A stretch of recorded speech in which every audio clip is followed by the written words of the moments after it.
Hello, my name is Aaron Cavanagh and I'm the founder and editor-in-chief of Post-Burnout.com. Post-Burnout.com is a culture website dedicated to venerating burnt-out artists the world over. This is our website's podcast where we publish full-length recordings of our interviews, which are sometimes the unedited versions of our site's articles and at other times are exclusives. If you're a returning listener, thank you for coming back, and if this is your first time listening, thank you for checking us out. We hope you enjoy and consider subscribing, giving the episodes a thumbs up if you're on YouTube, or giving it a rating if you're anywhere else. It really helps us out. Thank you. Alright, so this is an interesting one. I think this is the first time we've ever interviewed a film composer for the website before. Our interview today is with Missourian musician Tyler Durham. Tyler's worked on projects for clients like Disney, Netflix, Warner Brothers, and Paramount. Some of his film credits is pretty impressive, include Fantastic Beasts, The Crimes of Grindelwald, Jungle Cruise, Red Sparrow, The Lost City, and Terrence Malick's film A Hidden Life. Tyler talks to us about his career as a film composer and his new project LIMINA, which is his new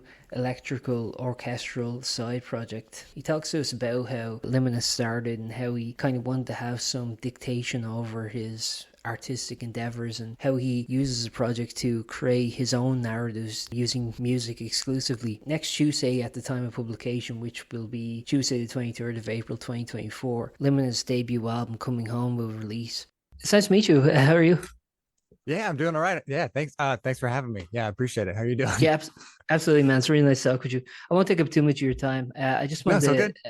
I wanted to talk about actually. I've never talked about a composer before, so I was kind of interested in kind of how'd you kind of get into. Well, first of all, how did you kind of get into music? I mean, what was kind of like your first sort of exposure, your first love of music, kind of growing up, I guess. I was in a family that always played music. We were sort of forced to go into piano when we were kids, which ultimately turned out to be a good thing. But yeah, it's just always been a part of the family. Just playing, grew up listening to a lot of classic rock and also playing in the church that was involved in, and um, then getting to a point in high school where I listened to this orchestra called the Eminence Orchestra that my brother introduced me to, that they were playing like game soundtracks and all this kind of stuff. And it was really the first time that I mean, obviously I'd heard orchestra music and all this, but it was the first time where I was just taken away by it. And I was like, wow, orchestral music is so stunning. And especially in a video game and a cinematic context. And after I listened to them, it just opened up everything to me. And I was like James Horner, James Newton Howard, Arvo Pärt, just like everybody, just my whole world expanded, and it Yeah. was game over from then. I was just like, all right, I'm in. I gotta start writing. I gotta start working on this. And yeah, I'd always improved when I was playing piano growing up, and I remember getting in a lot of trouble with my piano teacher because she'd be like, what did you practice this week? And I was like, I improved a lot, but I didn't play a lick of what I was supposed to. So yeah, it's just kind of a natural step of once I found the love for, orchestral, is like, I got to start writing for it. Yeah, it's interesting because I believe, like, if I'm correct, you were kind of inspired a lot by a lot of varying kind of music from different mediums, like you mentioned, video games as well as film and Mhm. anime. Yeah, I think the interesting about like video game music is that until it's actually kind of showcased that kind of way in an orchestral way, I think a lot of times it goes kind of underappreciated. I think a lot of times video game music, like it's very there's actually, it's funny, there's like now series on like YouTube and stuff of people like breaking down the actual music theory behind like a lot of like Yeah. video game songs. But I think for the longest time, they're very iconic. They were very, like, you think of like Mario 64 or something like that. It's just like insanely good, like every level. But it's Yeah, like, exactly. I mean, so underappreciated. absolutely. And you go back, like you said, to like these old like NES games and Yeah. things. And I know it's all this 8-bit production, but some of the writing is, you're like, wait, why are these Yeah. harmonies so good? Why are these melodies so catchy? I mean, it is stunning when you look at it. Yeah, dude, the original Yeah. Castlevania is insane. That like Thank you. soundtrack. Thank you Yeah. for understanding. Yeah, I love that game. I love that soundtrack. Yeah. Yeah, Mhm. but and I think like in general, a lot of times like kind of music scores, even in films and stuff, even though there is appreciation for it in the sense of like there's awards for it, there's kind of spotlight put on it, Academy Awards and Mhm. every kind of award category does, give a bit of a highlight to the music section. I think a lot of times like, you know, like the average cinema goer, it has such a big impact on their overall experience, but at the same time, it's not a very conscious thing. I mean, in some ways, it's kind of like good special effects in the sense that like the really good special effects are the ones you don't notice. I don't know if you feel that Yep. way about score, where sometimes like kind of the subtlety is the key, or do you find that like no, actually being kind of like bombastic John Williams kind of thing is the way to go? I don't know how you feel about that. It's a great question, and honestly, it is the answer that it depends. It Yeah, depends on the film you're working with. It depends on the tone, and I always talk about finding the challenge of being a film composer is finding the right language of the film. Because if your music isn't speaking the same language as the movie, you will struggle the entire project, and also the director would be like, "This is all wrong," yeah, And so I do feel, as you said, there is a lot of film music is about playing into that subconscious of what's happening on like behind or through the characters or what's happening in the story that is, as you said, the audience is not going, oh yeah, that minor chord there really yeah, emphasized the danger of the situation, whatever. yeah, It's more of just like you just feel it, and that's the power of music, where you don't have to hear words, you don't have to hear anything, you can just play a single note, and you can give like so much tension or so much weight to what the character is saying. And so I really love the small moments in filmmaking.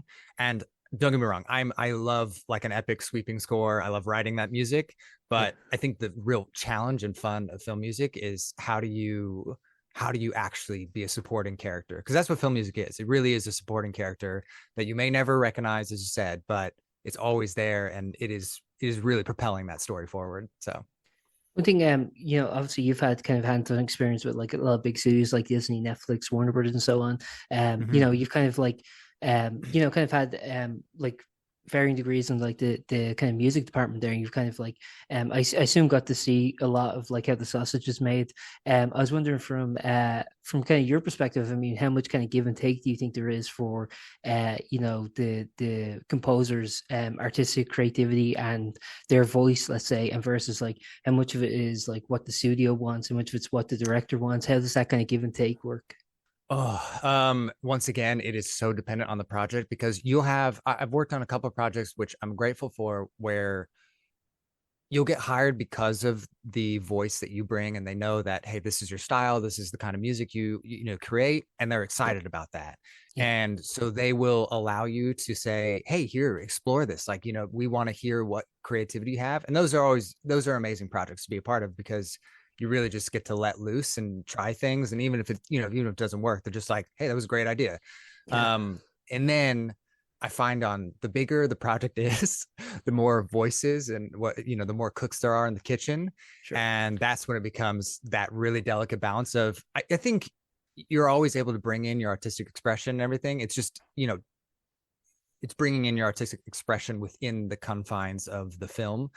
Mhm. But yeah, as I said, the bigger the project gets, the more voices and the more feedback and the kind of overlapping, you'll get notes that one producer is saying, and then the director will be saying something else. And you're like, which way am I going? Which way am I leaning? So it is a delicate balance, like the higher up you go. Do Yeah. you think even though like even having that kind of experience, so like even if it is kind of like I don't know, a bit bureaucratic or a bit like I don't know, like as you mentioned, like a lot of cooks in the kitchen, it is still kind of Mm-hmm. beneficial to kind of like know how to kind of traverse those waters, you know? Oh, absolutely. Yeah. It's one thing about film scoring, I think. I mean, if you're not involved in like the actual industry, uh, it is wild to me being in this, how much of it comes down to your people skills, your communication skills, because again, music, especially with music being such a difficult thing to describe. Yeah, And it's, as we were talking about, it's really how you feel it. Having those conversations with the director, and also working with people who, music isn't their background. So it's hard to, again, find that bridge of how do you speak with director, how to speak with producers when they're trying to give you notes. But they're not quite sure how to say, so, or to say what they need to say. And so it really does become, one, I always boil it down to, let's just talk about story, let's focus on story, because that's something that's the commonality, that's the um and let me be the interpreter of what, what you're telling me you want this out of the scene. That's when it goes, that's my job. So I always find that bridge of like, let's find that common ground. Let's and let me interpret what you're telling me. That's so much of the film composer's job that goes unnoticed for sure. Yeah. And actually, what was that kind of like then when you saw like like for the first time you see like the big kind of like orchestral scores and like the actual people recording it and kind of coming together to make a piece of music happen? Because I've heard that experience from people who've worked on kind of like on like films for the first time and actually um getting to see people kind of work with the film itself can be quite something. I wonder what it's like for you. Oh, just you mean being in Just to witness, like just yeah. the recording stage? Oh my God. That is, and I will say this for the rest of my life, that is why I score films. That is the most magical experience you can have, especially when you get to work with just high caliber musicians. And, I mean, especially being on talking about the album that I am releasing, is that I was able to work with the London Philharmonia, and that kind of musicianship and being in that place where there was a moment, and I'll never forget this, where I was just able to express the most nuanced kind of just playing, and something you can't really communicate when you're writing it down on paper and putting it in front of them. That there was this passage that was so fragile, and I told them, I was like, that's great, but can we make this like the string is breaking, like you almost can't connect like with the bow, um and just as fragile as possible. And they just nailed it. It was after I told them that note, they were just like, I got it. And so working with musicians and feeling that live energy and what they bring into it, that's what I said. I spend 95% of my time working in a computer and creating mock-ups and developing whatever sound I'm creating, and then you take it to the stage and then you hear all of their musicianship on it. And you said it right. There's a magic to it that is it's hard to describe. Yeah. So, when did you kind of go from kind of creating music on the piano, because and kind of having that interest to actually sort of going like, okay, like scoring music or scoring like video games? And I know you've worked kind of like in different mediums, but how did you kind of go like Mhm. scoring is what I want to do, for like, for my livelihood and for my hobby even? Like, how did you kind of go from that? Because I believe it was, would it be correct in saying it was around high school? Yeah. Yeah, yeah, yeah. It really became a one. I've always loved entertainment, and Yeah. films and video games and all that. So I've always been attracted to those mediums. Um, but it was like I said, once I heard the kind of sound that came from cinematic, or I'd heard cinematic music and film scores, but it's really once I started diving into it that I was just like, I love this, and I just want to learn more. So it was once I started absorbing that content, I just said, I'm going to download YouTube videos and like scenes from movies that I like and just start scoring them. And honestly, it really was just a hobby. I was like, anything to get my hands on. And working in at that time uh, uh, programs that were not designed to score films, and I would just be like, I'm gonna make it work. you know Yeah. Yeah. um yeah, and that's really what it came from, of just once I started understanding the how fun it is and how the challenge of writing music behind for picture, like I said, I couldn't be stopped. So yeah. And then what was kind of your first break into actually kind of like getting the opportunity to learn from someone who was doing it as their occupation? Yeah, I went to my undergrad was in composition in Missouri State, and then I went to Columbia College Chicago, and that was when I got a master's in film scoring. So that was definitely a lot of when I actually learned more about film scoring specifically. But then I was fortunate enough, after I graduated, I came out to LA and I landed a job with James Newton Howard, who is one of my film music idols growing up. And that was the most incredible experience in terms of learning, again, at the highest level of how you communicate with directors, how just the whole process of film scoring, Yeah. how you deal with notes, how you deal with the 8,000 picture changes that occur on films of the Yeah. magnitude that he works on. um so working with him was really such an eye-opening experience of just through osmosis, of seeing him work and seeing him write, and just the level of craftsmanship and intuition. I think that's the thing about film scoring, is having this developing and continue to grow in your intuition of just storytelling, Yeah. because as I said, finding the right language is everything when you're working with film scores. So the quicker and the closer you can get to finding that language is, I mean, that's your ticket to success, is what I find.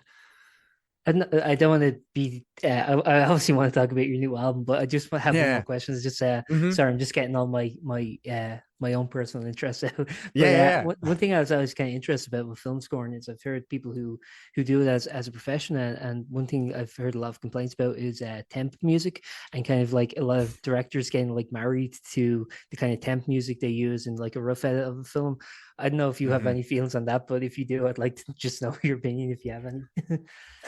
I have, I I will speak for myself, but I feel this is a lot of the same way a lot of composers feel, is that there's a love-hate relationship with temp music, Yeah. because of exactly, it is called temp love, for directors and producers. And uh, I think temp music can actually be really, really wonderful in terms of having a roadmap for the kind of sound and style of what the editor or the director is thinking for the film. And I think it's a great way, as we were talking about, it's hard to express exactly what music can do and how, and how it can sound. So having temp music to be that guide is really helpful to narrow in the field.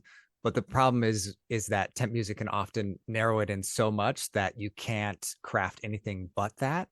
Sure. Or as you said, you'll be battling against temp, because it's been sitting in that edit, it's been sitting with the director for a long time, and understandably, you become attached to it. You become Yeah. attached to that flow of that music and how that scene is progressing. So then to bring in an entirely different voice, and you say, okay, now I've got to. I mean, now I have to change that, and it definitely can become a battle, Yeah. for sure. I So guess yeah, love and hate. I guess one final thing I'll ask about this before I like Mhm. move on to the project is just for anyone who'd probably be interested in doing music scoring themselves, how would you kind of find would be kind of like a means of kind of like just kind of getting your footing in that, because like I know for example like I knew a musician who was interested in getting into composing, and for him, his sort of way in was scoring his brother's films. Like his brother did like student films and stuff. I don't know if Mhm. you find that kind of like useful, or had like what would your kind of advice be if you have any? I mean, honestly, especially if you're just starting out, I really do believe it's score as many projects as you can. Yeah, And regardless of what it is, regardless of the quality, regardless of, where it's coming from, just keep on scoring, because it really is, as I said, in developing that intuition, that only comes through just writing and experimenting and trying and trying and trying. And I also, something I continually learn is that don't be afraid to just reach out to people and say, hey, here's the music I write, here's the quality I can bring to this project, and I think we'd be a great fit. I love your storytelling, I love the way you present on picture, yeah, I love the way you present picture, and so how can we make this work? So I think that's another thing that it took me a while when I was younger to just be afraid of that, afraid to put yourself out there. And yeah. it always is difficult as an artist, but I think that is my advice, to just get in, talk to as many people as you can, network, and just score, score, score, score. Yeah. Yeah. Never Hmm. underestimate the power of a cold email. Yes, exactly. Yeah, yeah. So talk about the project. So I want to make sure I'm getting the pronunciation correct. So it's Limina, is that correct? Or Correct. Hmm. perfect. So what was the beginning of Limina? Was it a means of kind of having your own kind of like creative output for what you want to do? And yeah, just generally like what yeah, I guess like what was kind of like the impetus for it? Yeah.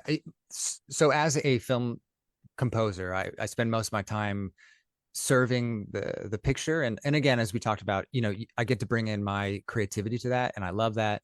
And there is also the element that my job is to make sure that I'm staying true to what the director wants, staying true to what the picture needs. So there is obviously some confines there. And I talk about, and I think it's important as a film composer, because you're often serving someone else's vision, that it is important to maintain your, what I call a home base for your music, of just like, what is it authentic to you in this moment? What is it speaking to you musically? And to be able to explore that. So Limina a became a space for me to go, this is what I actually want to say. This is the voice I want to bring forward, just not for anybody else, but for me, and yeah, that's really where it was born from. And the inception of it is just saying, um, how can I just explore my own artistry outside of, outside of a narrative. Excuse me. But I think in a way, like with the music, I mean, like your first release was Hidden Spaces, and I think like Mm-hmm. for me, and this was kind of my interpretation of the music, but it was kind of like, to me, I got a very kind of like spacey, ethereal feel from it. It Mm-hmm. felt very, it felt like a narrative was kind of being constructed just from the music itself, which obviously I guess like is, like I guess like with sort of the music that aids a film. I mean, it is meant to be kind of like an aid. It's meant to be the visual and audio components kind of working together. But like in this, it's like kind of creating your own narrative simply just through the music itself, through instrumentation, which I guess like all really good instrumentations do anyway. Like even if you're doing on like a kind of basic, just like guitar, bass, drum Mm-hmm. setup.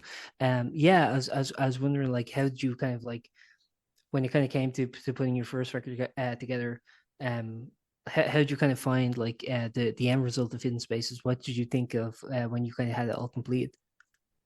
Yeah. So in terms of talking about stories, I in saying that I'm serving when I'm in my film sorry, when I'm in my film composer or wearing my film composer hat, that is fully serving someone else's vision and trying to make sure that works. But I I mean, I think the power of music is through storytelling. That's what I'm always attracted to, that. So yes, Limina is very much so a space where I'm like, I want to be in control of the narrative Yeah, and explore that and see what that's like. So Hidden Spaces was a an example of me doing that. And I do love I love creating textures and playing with atmospheres and just like long form. So the idea behind Hidden Spaces was to create this seamless, there's it's divided up into 6 tracks, but it flows seamlessly one to the other.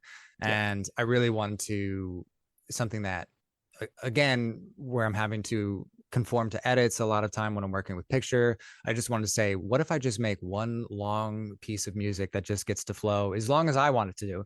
yeah. And how do I shape that narrative? So yeah, it really became, um, yeah, I guess just like I said, I find my home base is in a sort of neoclassical sound. It's in a experimenting with textures and playing with atmospheric electronics.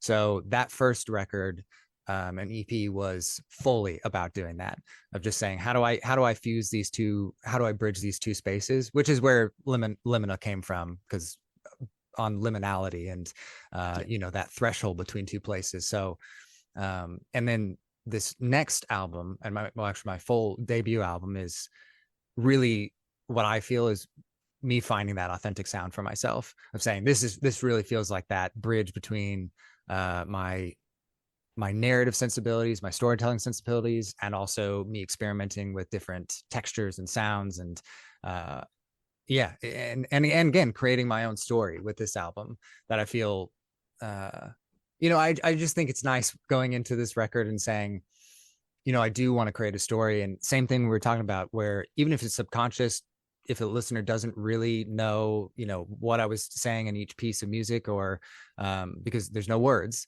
that they can feel it, they can Yeah. feel this sense of progression and storytelling happening. So And the beauty is there too is that like without lyrics you can get potentially like a million different interpretations. I mean, like Yeah, however exactly. many listens the record gets, that's so many different interpretations. But like obviously with Hmm. lyrics, you're kind of like guiding the listener a bit towards your intent. I find Yeah. that your new record Coming Home, I mean, like I think this one's a lot more. I found a lot more kind of grounded, a lot more earthy. I felt. Mm. It's funny because like I believe you worked with like Terrence Malick. I think like I was kind of reminded of his kind of like style of like his later style of films like Tree of Life or something. That's Yeah. just what's coming to my head. And I know actually this one was recorded in London. And I know Hmm. like you took some inspiration from the Tube in London, and kind of the kind of conversations you'd hear there, as well as the kind of like the actual just the noise of the trains moving and stuff. Hmm. And I'm not from London myself, but I'm very, very jealous of their public transport. It's insanely good. Yeah. It's like I mean, insanely I'm consistent. based in Everywhere's LA, covered. so yeah, yeah, which LA has terrible public transport. Yeah. So yeah, that was a nice yeah, half a year spending there. So yeah. Do you find the like I think there's a big contrast between the two, the first EP and now your new record, Mm. just in terms of the atmosphere that's created. Like I said, I was wondering, like, obviously this was like a much bigger project. I mean, you got to work at Air Studio, if I'm correct, Hmm. and just like massive opportunity. I mean, it's like it's insane. Like it's kind of like a dream come true, doing your own like original Oh, music absolutely. with Yeah. your own like kind of intent. I was wondering, like, how do you feel about the finished project? And actually, one other thing I'd say as well, you were kind of mentioned, Hidden Spaces kind of felt like each song felt like a movement of one larger piece. Where I do find in this one, each piece is its own like standard text, or kind of individualized text, let's say. I Hmm. think it's like a lot more individualized, but kind of it works cohesively. I don't know if I'm explaining it well, but yeah, I was No, wondering how I'm you happy to find hear that. Yeah. Um, in terms of how I feel about I'm very proud of this album, as I said, because I just feel it was channeling my actual home base, and it's something I want to continue to explore. It's a sound I really have a lot of passion for. And and there's so much playroom within that. Yeah. And so yeah, very proud of this album, and really happy with how it turned out, and especially getting to record in Air Studios, which is a dream of mine. And yeah, I just plan to keep pushing as long as I can in the space. And um in terms of the album feeling, uh as you said, more grounded, but also having a little bit more separation between the tracks, I found just in the story that I had crafted for the album, which is this woman who is estranged from her family and is trying to get back and to make amends. But all the turmoil, all the struggle, all of the anxiety, anger that comes with just that tension. And I wanted each track to kind of comment on all of those sort of expressions and all those kinds of feelings. So, a lot of the opening of the album is focused on that kind of isolation, that anger, that anxiety, and expressing that in music. And then halfway through the album, it switches over to a place of more acceptance, looking inward and finding yourself. So it was a blast to really I guess to speak on each of those emotions, and get to a place. And one of the tracks, Coming Home, the titular track, Yeah. is I made this choice there. I use a lot of voices in the album as textures and things, but they're always modulated. And Coming Home is the only track on the album in which it features just a voice, unfiltered, unprocessed, because I Yeah. wanted it to be this sense where you get to this moment where she's saying, "Okay, I'm loved, I'm heard," and she actually gets to express that. And so I use a female vocalist to represent the protagonist, and really say, yeah, I'm going to let this out, I'm going to let who I am out. And I loved being able to make choice. Again, if someone recognizes that or not, it's just about, it helps me as an artist to say, this is the progression I want, this is the story I want to tell, and making meaningful choices along the way. um yeah, and so I'm very proud to be able to craft an album that felt like, all right, I got to tell the story that I wanted to tell. And yeah, and just explore all of the different ways of form and texture that I wanted to as well. Mhm. One final thing I just want to ask Mhm. is, I believe the album actually the process started about 2 years ago, if I'm correct. Um, Mhm. I mean, now do you find like with that much like kind of space in between then and now that you're able to kind of like look back at the album a lot more with kind of different ears, I guess, or do you find that it still kind of sounds the same to you now as it did then, or do you find anything's kind of changed sonically for you in those 2 years?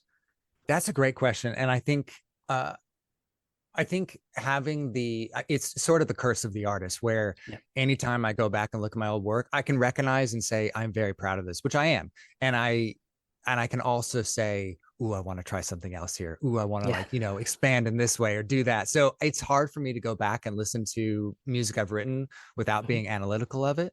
And I don't mean that in a bad way. I think that's a good thing to say, ooh, I think I was onto something and I want to take that further, Mhm. and that's what, as an artist, I just want to keep on doing is like, how can I push this idea? How can I, explore this even more? So there is a lot, especially having written this music over 2 years ago, or yeah, 2 years ago.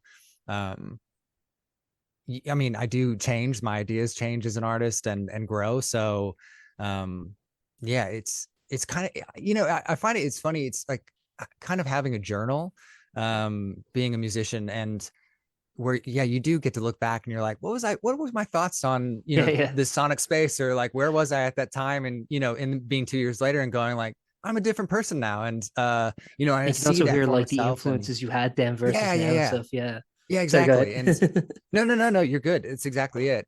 um but yeah, hopefully I will always continue to have an evolution. So um yeah, it's looking back on fondness and also saying, all right, it makes me excited to keep on trying new things. So Perfect, man. I think I've asked everything I have to ask. I guess the final thing I'll ask is 2024 now. It's February as you and I are talking.